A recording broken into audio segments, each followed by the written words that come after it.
Hello and welcome to Film Stories with Simon Brew. I am Simon Brew, and the aim of this podcast is to explore relatively modern movies, not necessarily always the acclaimed ones, and just find some of the stories behind the scenes of the making of the films, the problems that they encountered, and just some of the nuances involved in putting big movies together. Let's go back. Let's go back to 1987 when a film that was intended to be a straight to video release became a huge breakthrough hit. It was very much a low cost independent production. It was very much the kind of film where word of mouth powered it to success. And it would be fair to say it turned into a career making phenomenon. Nobody puts baby in a corner.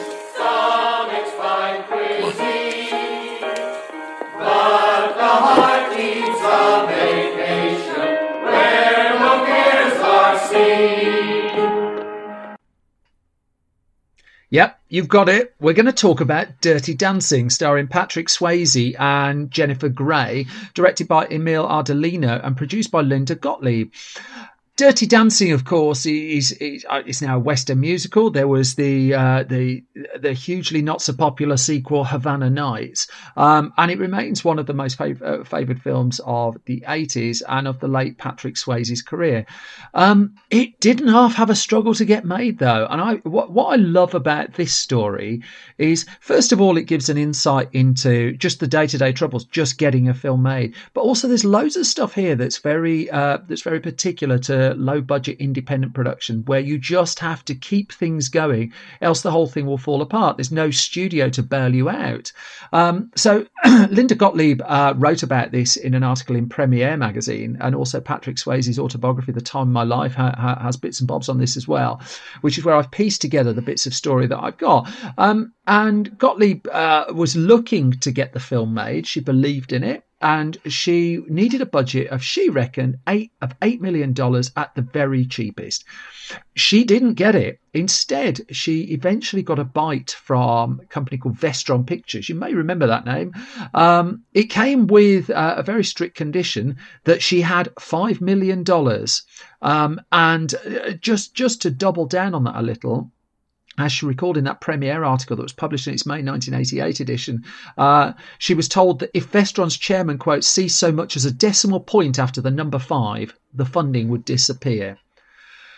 The pressure was on. At the time, and Swayze talks about this in his autobiography, he was having problems with pain in his knee off the back of his dancing career, to the point where it nearly stopped his Broadway career altogether. Very often he would find himself at shows just dancing through the pain barrier just to keep the show going. He hadn't done an awful lot of film work at this stage, but was starting to get offers. And he went along to the audition for Dirty Dancing. Didn't get it straight away. First of all, he auditioned by himself. Then he went in for a second one where he had to work, where he had to do a dance with Jennifer Grey. Now, the two had crossed on the film Red Dawn previously and were not friends. However, Emile Ardolino saw something in their audition and decided that they were the two that he needed to cast. While this was going on, though, let's go back to producer Linda Gottlieb again, because she was trying to find out, how do you make a film that could be made at the very cheapest for $8 million for $5 million? Just how do you do it? Well, independent film is full of ingenuity, and nothing sparks ingenuity sometimes like necessity and being backed into a corner. So she came up with a plan of, she'd found the house she needed to hire to shoot the film in, but she also decided, well, that's where the cast and crew have to stay. And so the problem she was having also was she was looking to film the movie in 1986, and that ruled out, there were all sorts of civil unrest across Europe at that time that was that as a consequence led to lots of Americans cancelling their holiday plans. And the knock-on effect of Dirty Dancing, it sounds like such a small thing, but actually was a fairly sizable one, was that the price of American hotels was going up. Loads of American holidaygoers just decided, we're not going to Europe, we're just going to stay at home. In the end, she did secure a hotel that they could use, and it was in Virginia. It was a very strict condition that the film was to be shot in September. That was it. That was the time they had. The problem was when she got that, it was June, and they needed to move fast. Nonetheless, that's exactly what they did. The nimbleness of a small production helped with that regard. And filming on Dirty Dancing started on September the 5th, 1987. Now, it wasn't an easy time. The weather was fairly brutal, and the cast and crew weren't over enamored with the hotel that they were stopping in. But also there were a series of problems, even in the first week of shooting. So an unnamed actor was playing the mother of Jennifer Grey's character in the film, and on day one she was complaining of fatigue and weakness. The scenes were shot nonetheless, but she kept having to lie down. By day two, it was clear that she couldn't continue in the role. The role was going to have to be recast after one day. And on day two, when it was clear she couldn't do it, there was a scene that afternoon with 200 extras on standby that she needed to shoot.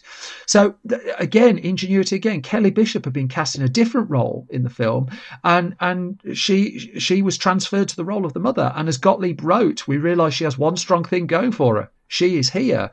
And so a little bit of a casting shuffle, which involved one of the assistant choreographers, Miranda Garrison, joining the cast of the film. Thus took place. So things that could keep going. Still problems arose. But on day 5, Paula Truman collapsed on set. She turned out to be okay, but that was fairly hairy. And again, it sounds like, it sounds like a small thing. Someone collapses and then they're okay. But that knocks hours out of filming that just simply wasn't there. The day after, burglars broke in and ransacked the rehearsal space for the film.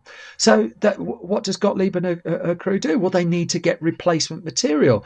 The problem, remember that weather I was talking about? Well, the hotel where they were all staying in Virginia was up a mountain. There'd been severe flooding and the roads around were blocked. On the same day, a station wagon from the art department destroyed a van from the prop department. And I can't get to the bottom of quite what the story was, but Gottlieb writes about it in such a, matter-of-fact way that this was the norm on the production. The set decorator fell off his ladder. He injured himself. The second assistant director broke a wrist. The wardrobe assistant broke a toe.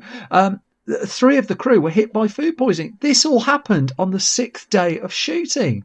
The rain would continue and continue and continue. That held up the shooting of exterior scenes over the coming weeks, because they'd had to shoot in September, and they needed a spring look for the film. They had to go and spray the leaves on the trees outside green. Again, this sort of thing happens. I mean, Die Hard 2.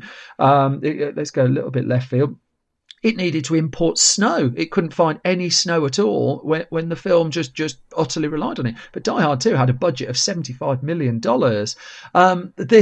With Dirty Dancing, it just didn't have that money. There was a second location for the film as well. It then needed to move to North Carolina, and contrasting against the wet weather, they walked into a heat wave, and heat exhaustion started to affect the actors on the set. Meanwhile, even as all this was going on around, actually in front of the cameras, there were problems as well. Again, this isn't an unusual story, but rewrites were going. It was Swayze who wrote in his memoir who fought to get the line "Nobody puts baby in the corner." It removed from the film, and he lost that particular fight, as he concedes, and that is the iconic one. But he was just struggling physically with his performance, and it's great credit to him. You would just never tell. It's credit to him and to the people who edited around. He would have to have ice on his knee. It was swelling up so regularly as a result of the dancing injuries that he got. And there's a bit in the film where Grey and Swayze balance on a log, and as he wrote, because most of the cartilage in my knee was gone, the bones were just grinding painfully on each other. Swayze just continued through this very physically demanding role, having to fight through the pain barrier to do that, and to keep his performance going. Still, there were all sorts of problems. There was a wasp infestation, for instance. Jennifer Grey's arms were attacked by said wasps. There was a change in the makeup department. Due to personal reasons, the replacement came in and broke her wrist and 2 fingers of her right hand. Turned out she wasn't left-handed. She had to leave, and with just weeks left to go of the film shot, turns out that one of the people working on the film, one of the crew, been arrested for driving without a license, and then. As it turned out, he'd only just come out of prison in the first place, but nobody had done any kind of background check to find out. Now, the Dirty Dancing shoot went from the start of September through to the middle of October, and Ardolino then assembled his cut. But that first cut didn't go down a storm, that would be fair to say, with one producer in particular apparently saying that they should, quote, burn the negative and collect the insurance. And this was the point where the talk was, we can't release Dirty Dancing in cinemas. It's not good enough. And it came perilously close to this now iconic film just being dumped at your local video store. Now it would be just a video on demand release. And what are the chances of that of really gaining traction? Ardolino wasn't massively discouraged because he went and reworked the film and did a further cut, and that was the one that was ultimately released, and that was the one that went bananas, and that was the one that featured Swayze's song as well, which also went bananas, and obviously the soundtrack went on to be a huge hit. And to Gottlieb's relief, the film cost $5 million and not a cent more to make. Thanks so much for joining me for Film Stories. As I said at the start, the response I've had to the first episode, not an easy time for me personally, has been so hugely encouraging. I do appreciate it.